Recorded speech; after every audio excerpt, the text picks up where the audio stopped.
This is THV 11 News at 6.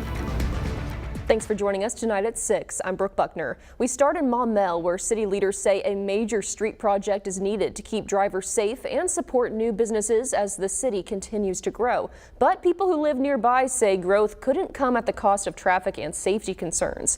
THV 11's Tanya Motorzitsky hears from both sides of the argument.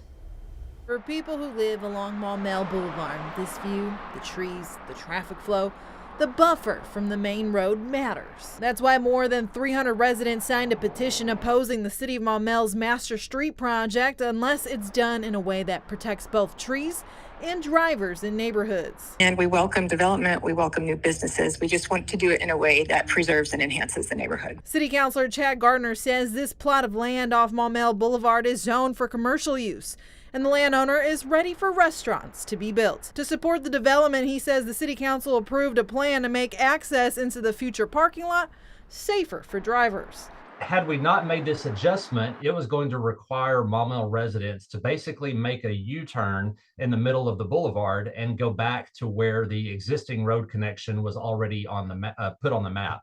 Resident Geneva Gilbert says she wants trees preserved and worries new development will bring in extra noise and light.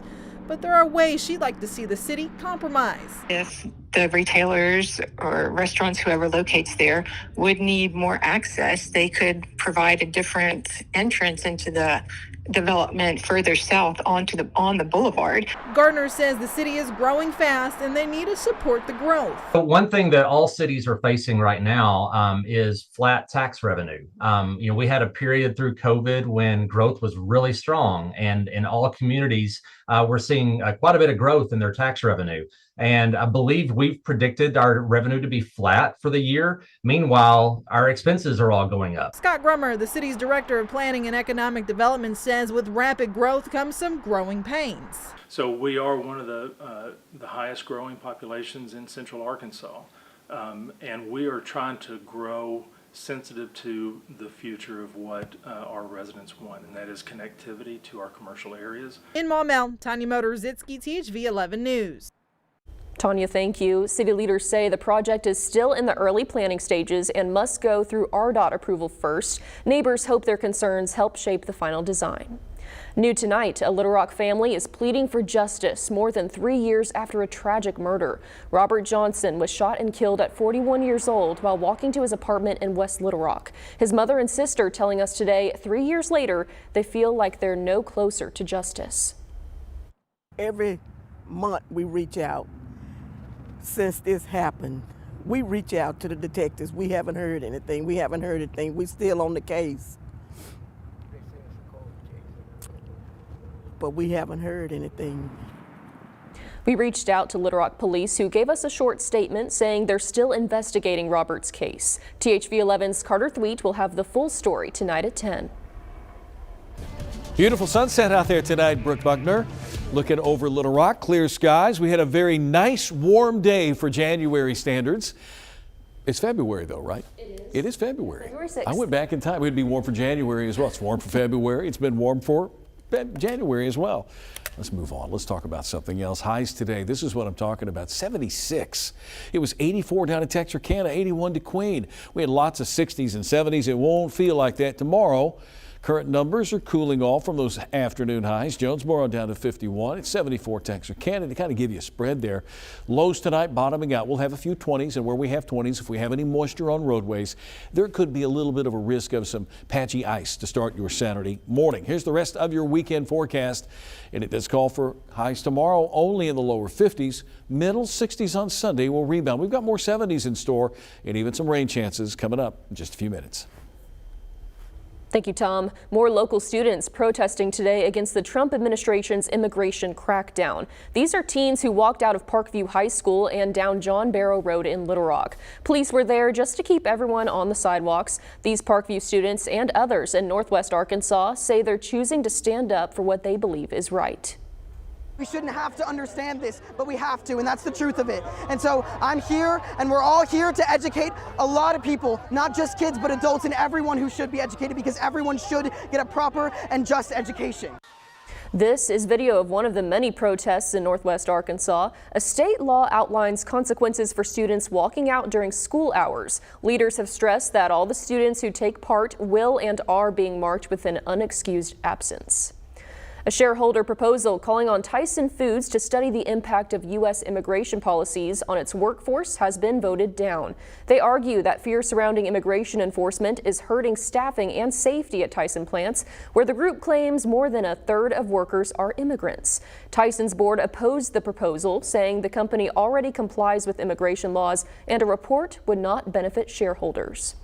Democratic lawmakers are demanding sweeping reforms to the Department of Homeland Security, calling for more oversight and accountability in immigration enforcement, and have yet to come to a deal with Republican lawmakers on funding for the agency. We're now just a week away from that funding expiring. And that's the only funding lawmakers still haven't agreed on, as Trump signed a deal earlier this week to end the partial shutdown. But even though it's over, it still delayed the government's job report coming out until next week. That led Karen Kafa to look at other data, and it shows job openings are down and layoffs are up to start the year. Tonight she explains what that means for job hunters and the overall economy. For frustrated job seekers, the problem may not be you. It may be the labor market.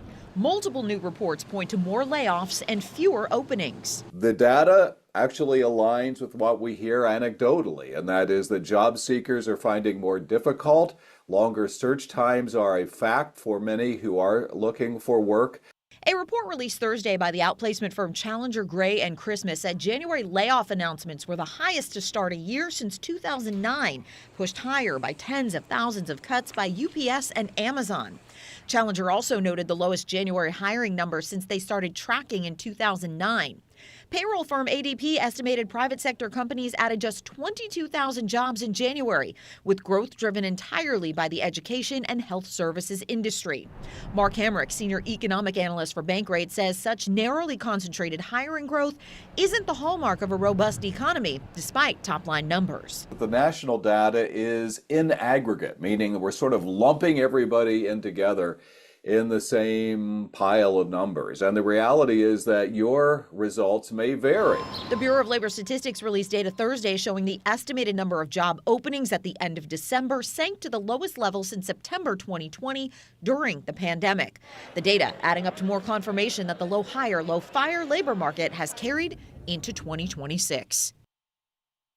The last look we got at employment here in Arkansas showed a record number of jobs, but also an increase in people with and without one. We will see if things have changed when the new report comes out next week. The Arkansas Department of Health is getting $13.3 million federal dollars to modernize healthcare data statewide. The money came in the government funding bills passed this week with a push from Senator John Bozeman. It will expand telehealth services, upgrade electronic medical records, and improve connections between hospitals and clinics, especially in rural Arkansas. State leaders say better data sharing will cut down on duplicate tests, improve coordination, and make care easier to access across the state. A Northwest Arkansas school district and the family of high school senior Caleb Massey are suing the Arkansas Activities Association over an eligibility ruling that could erase his basketball season. The AAA says Massey exceeded the 12-semester limit after repeating 8th grade in Texas, despite initially clearing him to play after his transfer to West Fork in January. Massey's family argues the decision was made without a hearing and has impacted college recruiting. Pulaski County Circuit Judge Timothy Fox denied a temporary restraining order, but the case remains active. The Arkansas Big Buck Classic is back, turning hunting season highlights into a full-blown festival, bringing hunters, fishermen, and outdoor enthusiasts from all across the state. From massive trophy deer and serious prize money to kid-friendly activities and live demonstrations, it's a celebration of everything outdoors. It was delayed 2 weeks because of the winter weather, but it's here now at the Arkansas State Fairgrounds, and the director of the Big Buck Classic says he couldn't be more thrilled. The state was basically, shut down, and we had to make a decision. We didn't want to completely cancel, so the fairgrounds was really, good to us. We found another date. Luckily, it all worked out. It's beautiful weather. We had to call a lot of the vendors, to make sure they were able to reschedule with us. Most of them were, and we couldn't have been any more fortunate, really. The Big Buck Classic runs through Sunday. For more information, head to our website, thv11.com.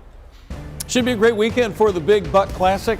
You might see Brooke Buckner out there handling some of those rattlesnakes and alligator. No, you won't. You won't. Alligators. No, you won't. What if they had a Yorkie farm? Then I'm there. That's what I am thought. already there. Yeah. Take your coats tomorrow. Temperatures in the lower 50s here in central Arkansas. A little milder over the west. Got rain chances in your forecast. And in case you didn't know, it's National Wear Red Day. And here at THV 11, we've been helping the cause all day long. After the break, we'll take you upstairs with more on how you can support our text-a-thon. All that red may remind you of Valentine's Day. And if you haven't gotten anything yet, you are running out of time. How one local business is preparing to make sure you get what you need.